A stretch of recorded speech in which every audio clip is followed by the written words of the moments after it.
Chats here in downtown Toronto with writer SVET Rousskov.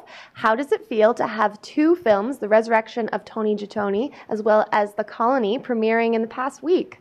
It was a good week, a couple of weeks actually. It rarely happens that things like that line up, but for some reason the film gods lined up that I'd have two movies kind of premiering back to back. What inspired you to become a writer? I love film and television. I used to be an engineer, actually. I'm a classically trained engineer. I was in the auto business for years and years, but I became a screenwriter about 5 years ago because I just love of film and television. So it's all I think about. It's all I want to do. How did you get on board for The Resurrection of Tony Gitone and meet Jerry, and how did that whole thing get going? Well, Jerry specifically wanted two non-Italian writers to help him on the project. Jerry, it's obviously a movie about a young guy coming back from Hollywood, young Italian Canadian, and coming back to his roots. And Jerry said, I don't want Italians to help me with it, write it and work on it. So he hired myself and Jennifer Dale, a great writer in her own right, and we sat with him for weeks on end, and it was an interesting project because it was partially improvised and partially scripted, and it was just the strangest experience I'd ever had in a writing room because we sat together, we wrote on our own, we had the actors come in and help us, improvising lines and all sorts of good things. So it was fantastic as a collaboration. It was really good. Where do you generally get your inspiration from when you're writing? Anything. Listening to people on the bus, TV, books, everything. Anything that I can watch or consume as media and discussions with people, it's just immediately will trigger an idea and I'll be like scribbling it down madly to not forget it. And The Resurrection of Tony Gitone is very comedic, and then you worked on The Colony, which is a different genre as well. How do you like switching genre to genre? It's great because I consider myself a genre guy. Mm-hmm. Like I'm sci-fi action thriller. That's the type of stuff that I've always done and I really enjoy doing. So it was the opposite that I kind of went out of my comfort zone to work on this little comedy with Jerry, and then kind of The Colony was kind of my wheelhouse. So it was kind of like coming home to that.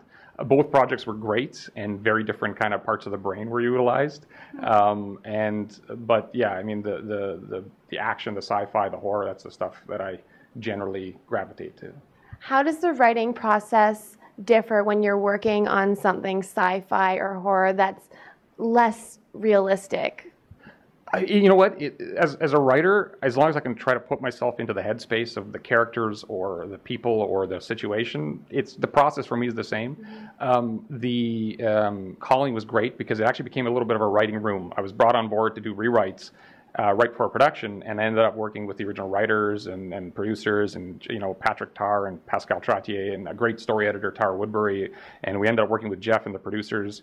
And so it was kind of this weird collaborative thing that I'd never thought I would be doing on a movie. It became more of a writing room in a lot of ways. So it was a lot of fun, learned a lot.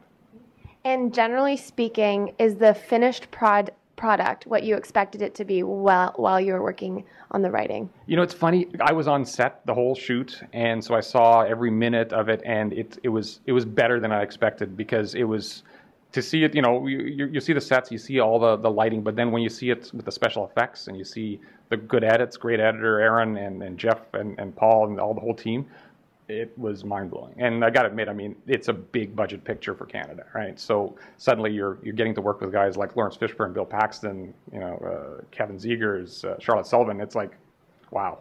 Takes a little while to come down from that, actually. And what do you have coming up next? Working on a couple of horror projects one's hopefully going to shoot in the next 6 to 8 months. The Cheerleaders Must Die with David Cormican as producer.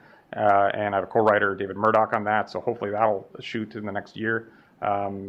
Working with E1 on one project and Jeff Renfro, the director of The Colony, on another project. So kind of splitting my time between film projects that are generally genre stuff and television projects, trying to get a couple of pilots off the ground. And where's the best place to find it? More information on you and your work online? I have a website, screenwritersedge.com. And I'm on Facebook, and I'm repped by the characters, Brent Sherman here, so if anybody wants to hire me, you can talk to Brent. Okay, thank you so much, Seth. Congratulations, and best of luck with your upcoming project. Thank you. I'm Katie Allman reporting for Katie Chats here in downtown Toronto.